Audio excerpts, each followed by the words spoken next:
Hello and welcome back to another tutorial, this time in Unreal Engine 5. I haven't done any UE5 tutorials as of yet, but this is going to be the first. Now, this is going to be somewhat of a continuation of my other video that was in UE4. However, everything essentially applies here as well.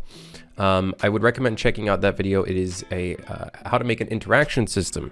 And a bunch of things in there. I create an interaction interface, I create a button, I do a bunch of stuff in there, including also creating the line trace in there as well. So I would recommend checking that out. Something that's a little different in this version is obviously the new enhanced input, which does change things up a little bit. Super easy to do.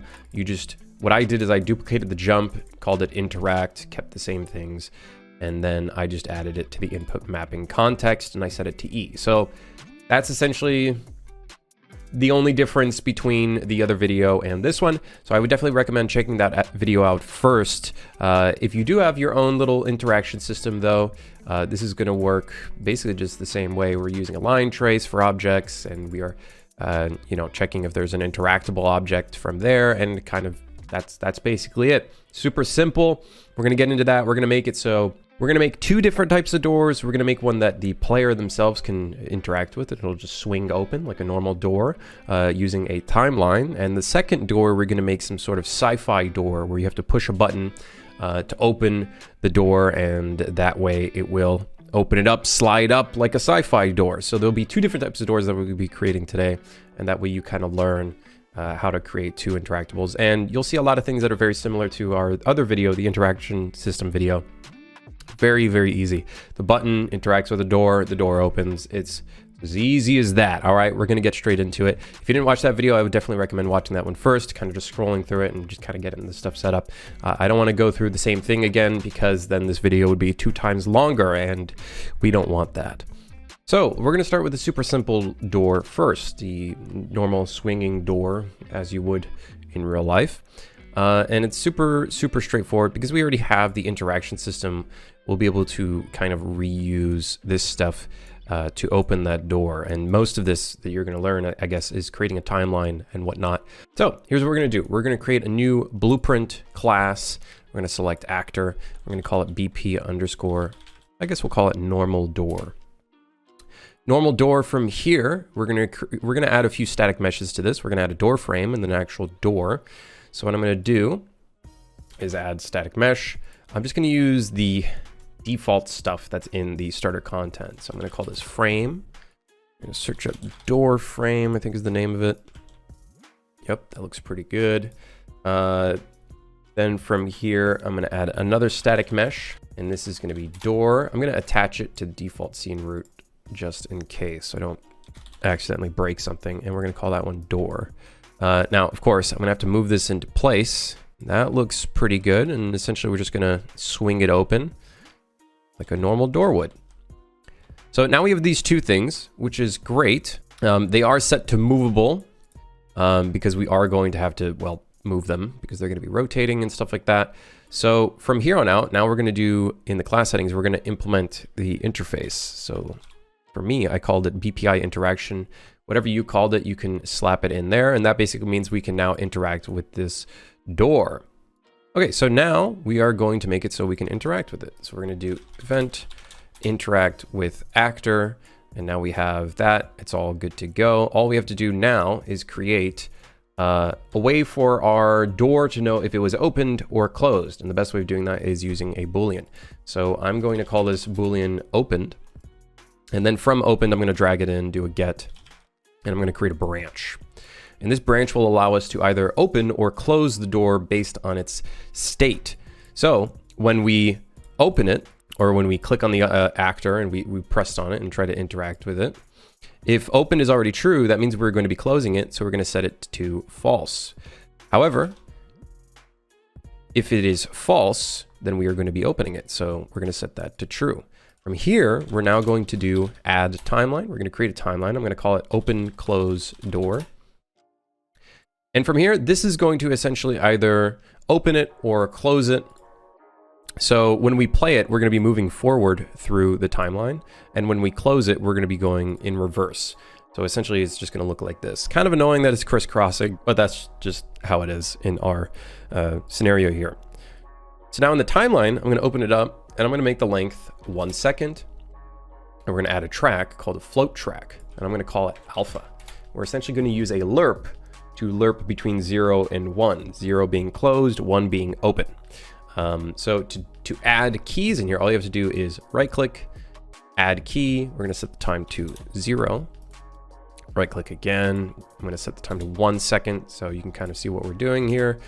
Kind of get a little bit of an understanding. And then I'm going to select everything just to make it look nice. So I'm going to right click and do break. That way it's like a nice smooth and close. And that should look a lot nicer. So now that we have our timeline set up, because we created a float, you're going to see that we actually now have a float value in here. And as it updates, which is essentially kind of like a tick, we can then set the rotation of our door, which is fantastic. So what we're going to do is we're going to drag the door in here, get a reference to it. We're going to do set relative rotation. By default, this door is 0 rotation, which is great for us. So we're going to put that into update. We're going to right click on the rotator here, or the rotation. We're going to split it.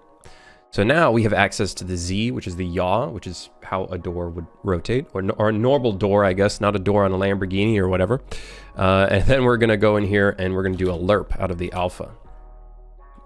I'm going to hit Control, left click, and now we position the alpha into the alpha. And all we have to do is put this in here, and I'm going to do a number like 130.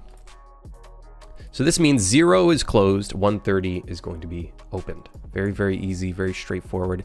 This Boolean setting is basically keeping track of if it's opened or not. So if we do end up spam clicking on it, then we'll be able to basically open/close it as often as we'd like. Now, if we hit E on it, obviously you can tell that there's an issue.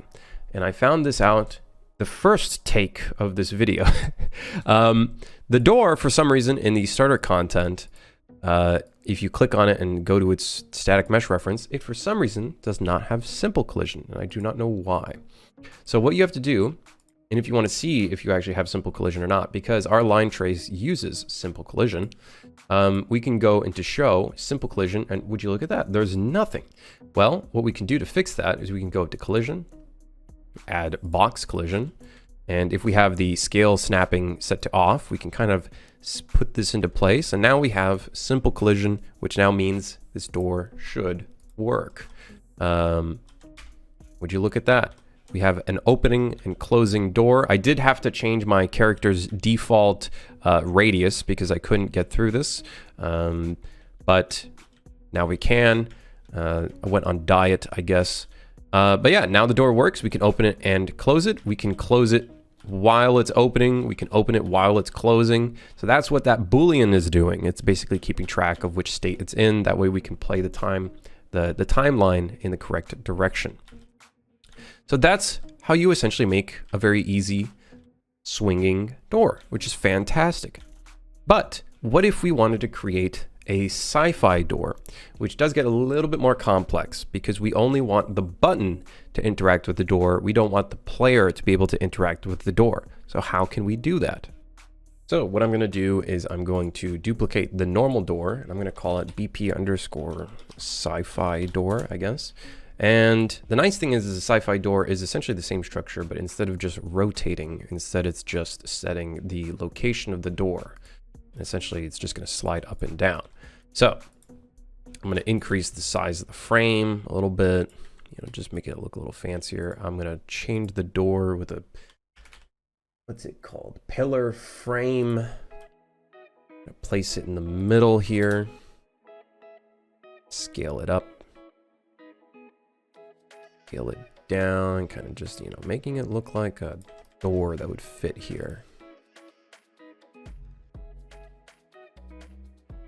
And that's our SciFi door. Super, super easy. Now, the only difference between the other door and this door is going to be the fact that it's not rotating. It's going to be setting the location instead.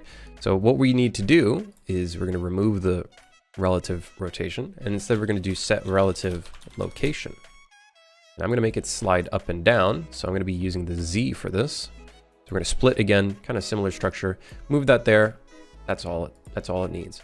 I'm just going to figure out, let's see, what's the 205. So we're going to use 205 for the B value, compile, save.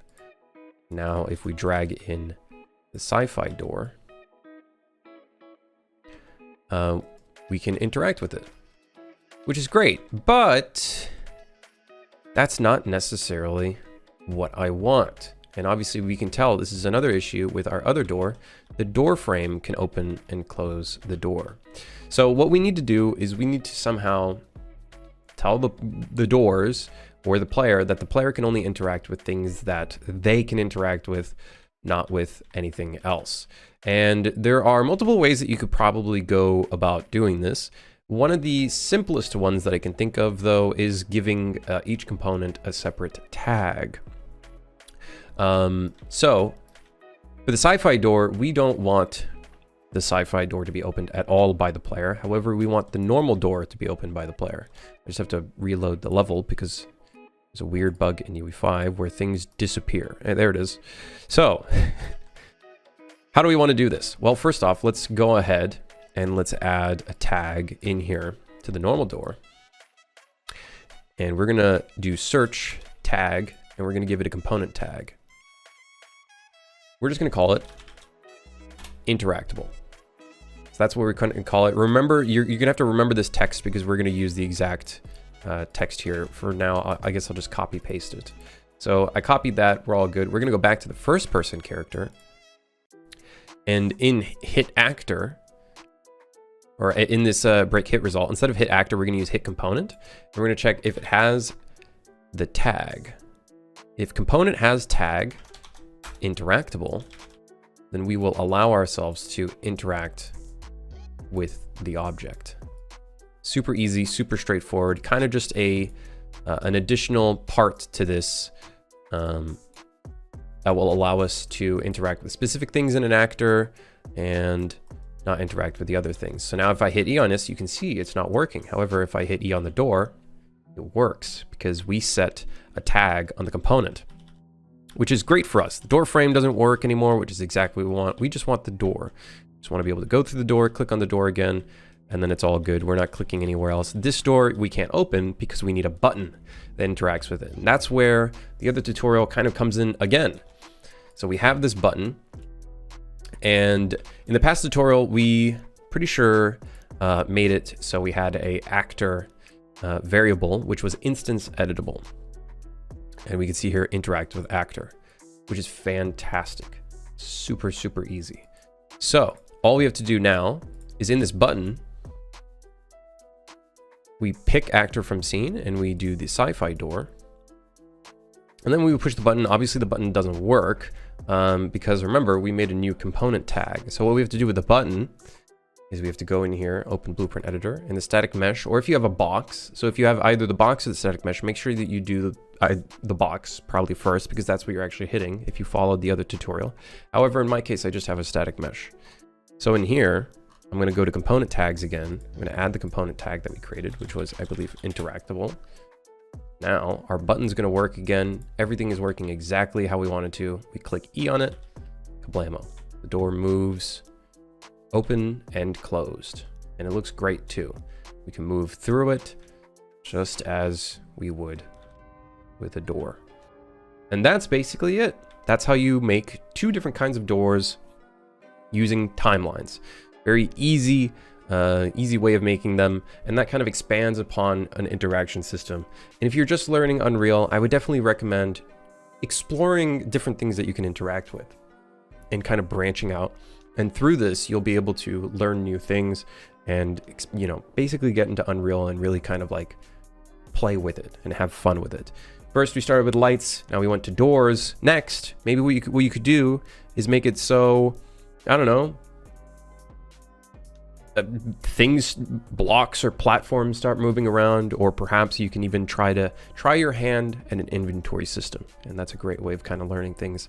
Now, I do want to say thank you to everybody that supported on the Ko-fi page. I am going to be creating a whole bunch of new tutorials to hopefully help people get into UE5, Blender, Substance Painter, a bunch of programs, and a bunch of things that I've learned in my 7 years of game development. So if you want something specific, please let me know down below in the comments. Like and subscribe if this helped you, and of course there's going to be new videos coming as well. I'm also a game developer, so you can always check out some of my other stuff. Suit for Hire is out on Steam Early Access, and I've also started a Patreon as requested by some people. So if you really want to support me and make it so I can keep doing this, because I gotta pay the bills, and unfortunately that's how life is, there is a Patreon if you want to help support, and it also gives you access to a few things, including 24 hours early access to these videos that I'm going to be making and releasing in the upcoming weeks and months. So yeah, thank you for watching. I hope this helped you. If you struggled or had any issues, let me know down in the comments, of course. Of course, the Patreon link will be down below if you want to check it out. Discord link is also down there. My Twitch stream, I stream every weekday, and then a lot more. So yeah, hope this helped you. Have a good one. Take it easy.